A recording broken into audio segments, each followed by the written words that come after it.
আলী রাদিয়াল্লাহু আনহু একটা কথা বলতেন যে পৃথিবীতে মানুষ এমন ভাবে বিচরণ করে যে মানুষ মনে করে যে পৃথিবীতে সে ছাড়া আর কিছুই নাই, আর পৃথিবী থেকে মানুষ এমন ভাবে চলে যায় যে মনে হয় পৃথিবীতে সে কখনো ছিলই না।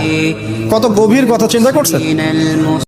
আলী রাদিয়াল্লাহু আনহু একটা কথা বলতেন যে পৃথিবীতে মানুষ এমন ভাবে বিচরণ করে যে মানুষ মনে করে যে পৃথিবীতে সে ছাড়া আর কিছুই নাই, আর পৃথিবী থেকে মানুষ এমন ভাবে চলে যায় যে মনে হয় পৃথিবীতে সে কখনো ছিলই না।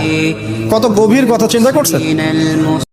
আলী রাদিয়াল্লাহু আনহু একটা কথা বলতেন যে পৃথিবীতে মানুষ এমন ভাবে বিচরণ করে যে মানুষ মনে করে যে পৃথিবীতে সে ছাড়া আর কিছুই নাই, আর পৃথিবী থেকে মানুষ এমন ভাবে চলে যায় যে মনে হয় পৃথিবীতে সে কখনো ছিলই না। কত গভীর কথা।